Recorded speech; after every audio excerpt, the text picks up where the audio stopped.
I love Houston for its diversity, and I think I feel like I represent that really well, being from Mexico and being a woman. And again, I think hard work speaks for itself. Once you focus on what you do and you try to be better every day, I feel like those challenges, you can turn them into something positive, and that's how I've been able to be where I am now.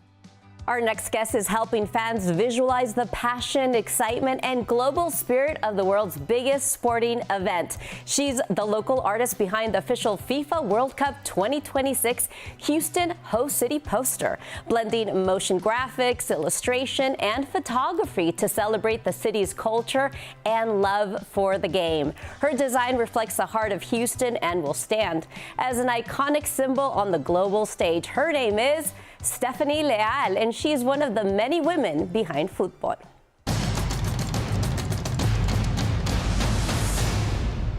Hi, I'm Dinora Perez. I'm here with you with Women Behind Fútbol, and we're introducing you to the women with the coolest jobs helping shape the 2026 FIFA World Cup. But we don't want to just do a standard interview. We want to treat it like a soccer game. How about that? Welcome to the kickoff, where we start with rapid fire questions to get things going. Stephanie, welcome to the show. Thank you for being here. Thank you so much for having me. Stephanie, in what ways has art helped shape your identity as a creative, as someone from Houston, as a Mexican-American woman? Oh, art has been part of my life ever since I was a little kid. And, I'm from Monterrey, Mexico, so that plays a huge part of my artistic style. And what can I say? I love art, I love soccer, and very happy to be here and tell my story. And do you have a favorite memory tied to soccer, either watching or playing? Oh, that's a really hard question. I think there's way too many. I think for sure playing in the streets of Mexico when I was a little kid, and just with family and my brother and my uncle. So definitely something like that. Oh my God, that sounds like a wonderful memory. And what's something about your culture or your upbringing that you're most proud of? I think I'm from Mexico again, and we have such a beautiful culture. We're very colorful, and as far as art, we're again very colorful, and there's a lot of patterns that I get inspired from, and it's such a welcoming culture, and everybody likes to gather and have fun and just enjoy family time. So I love that part of my heritage. I do too. It's really fun to get together with family. And Stephanie, now it's time to get to know you a little better. You were born in Monterrey, Mexico, then moved to Houston at a young age. What do you remember most from your early roots? Yeah, I had a really good childhood. Like I said, I used to play soccer with my uncles and my brother, and I remember drawing pretty much early on in my childhood. So I was that kid who was either playing soccer or drawing. And, were you a good soccer player or so-so? I like to think I was really good. I used to play against the boys, and even though they didn't want to pick me to be on their team, I would be the goal scorer. So I was decent. Good job. Now tell us about your family. What kind of support or influence did your family have on your artistic path? Yeah, my dad, he doesn't like to call himself an artist, but he has done stained glass pretty much his whole life, which is to me really impressive and incredible. And I definitely think I get a little bit of that artistic side from him. And my dad, big inspiration for me. So you have it already in your genes. And when did your love for soccer and your love for art begin? About what age would you say? How did those two passions intersect in your work also? Oh, yeah. I can't give you an exact age because, ever since I was a little girl, I remember I was always drawing, and, I would get in trouble for drawing on the wall. So very early on in my childhood, soccer, again, has been part of my life, and something that I have celebrated with family and friends from very, very early on. And, as I develop a career in art, I was able to combine those passions when I worked for the Houston Dynamo. And you worked with the Houston Dynamo for several years. How did that opportunity come about? And what kind of creative work were you doing with the team? Yeah, so I remember when I started graphic design school, I remember I reached out to the art director at that time, Juan Loya, And I told him, hey, listen, I want to be part of your team. What do I need to do to become part of the team? And he told me, and, I worked really hard for about 2 years, 3 years, and I graduated. I reached out again, and they welcomed me aboard. So, I'm very grateful I got to combine both of my passions, which is soccer and art. Oh my gosh, what a wonderful story. So you really continued and persisted and you succeeded. So now it's time for halftime, where we take a little tiny break and tell you about the World Cup by the numbers. World Cup by the numbers. The FIFA World Cup has been hosted across 18 countries since its first kickoff in 1930. But which nations have had the honor of hosting it the most? 5 nations have had the honor of hosting the FIFA World Cup twice. Brazil, the team with the more World Cup wins than anyone else, hosted the tourney in 1950 and again in 2014. France, the 2018 champion, has also hosted it twice, in 1938 and 1998. Italy, the first European country to welcome soccer's biggest event, held the World Cup in 1934 and 1990. Germany hosted it in 1974, the first tournament to feature the now iconic FIFA World Cup trophy, and again in 2006. And of course, Mexico. From Pele's final World Cup glory in 1970 to Maradona's unforgettable Hand of God in 1986, Mexico has been home to some of soccer's greatest moments. And soon, it'll become the first nation to host the tournament 3 times.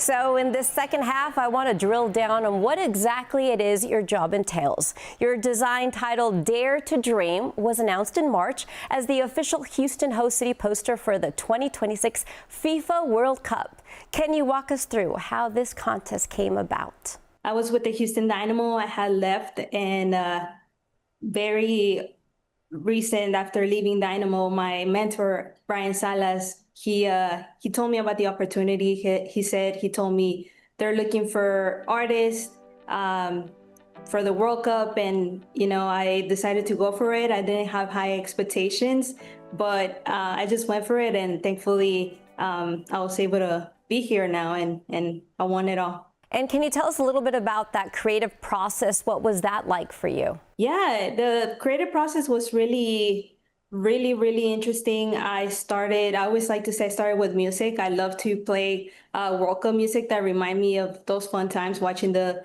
El Mundial, right? And so just playing some music to get inspired. And from there, I just started writing down ideas and words that remind me of Houston, which is obviously we're known for being the Space City and Bayou City and home of the rodeo. And and then sketching until I got it finalized.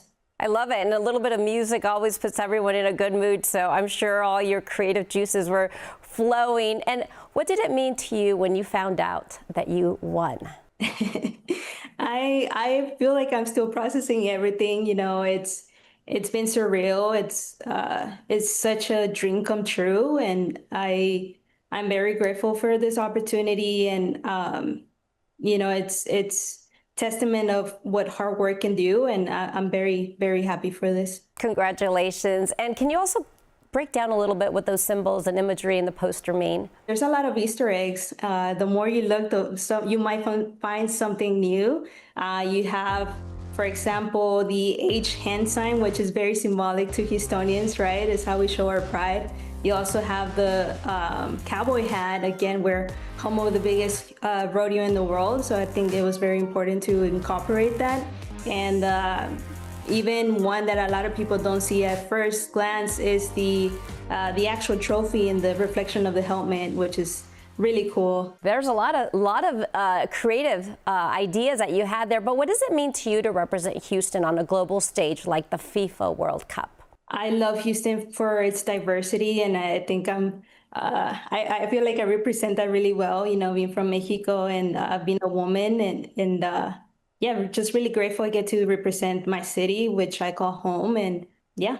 And how do you hope that your poster and the Dare to Dream message actually inspires other young creators, especially Latinas or other artists that are from underrepresented communities? I feel like if I'm here, anyone can do it too. I consider myself an introvert and shy and all of that, but it was through art that I was able to express myself. And, I would just say if you find something that you love, just go for it, keep working hard, and whatever your dreams are, you can accomplish them. That's a great message. And as a woman working in both the sports and design industries, what kind of challenges have you faced and how have you navigated them? Again, I think hard work speaks for itself. Once you focus on what you do and you try to be better every day, I feel like those challenges, you can turn them into something positive. And that's how I've been able to be where I am now. And would you say that's your main advice, be positive and hard work? Or is there any other advice you'd like to give these folks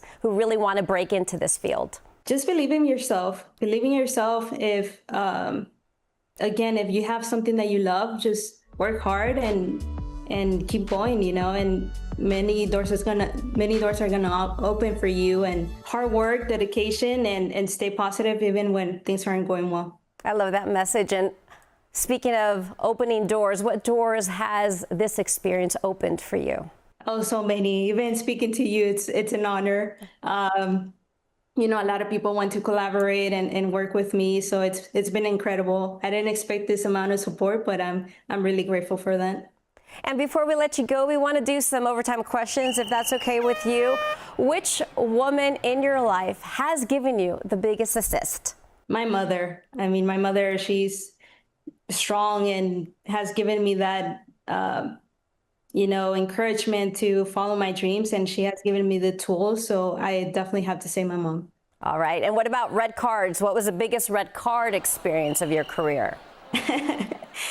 There's a lot of times that you're going to get no's. You're not going to get hired maybe for the job that you wanted, but there's always something better out there. And again, don't give up, keep working hard, and you'll get the results eventually. And what's the biggest goal?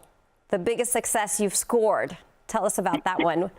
One recent I could say is the FIFA poster. So definitely that one. It's been incredible, a dream come true, and hopefully, another dream comes true where I get to go to the World Cup. We will see, right? But yeah, definitely that. I know you love Houston. You're representing Houston so well. What would a perfect weekend in Houston look like when we're talking about the World Cup? Listen, fans are going to be really happy to come to Houston. The food is incredible. Definitely go have food, try everything. We're so diverse here, so you're going to find everything and anything. So definitely food and some music too. What a great combination, food, soccer, and of course a little bit of music. So Stephanie, thank you so very much for joining us today. And make sure to watch all the action on Telemundo, your Spanish language home of the World Cup.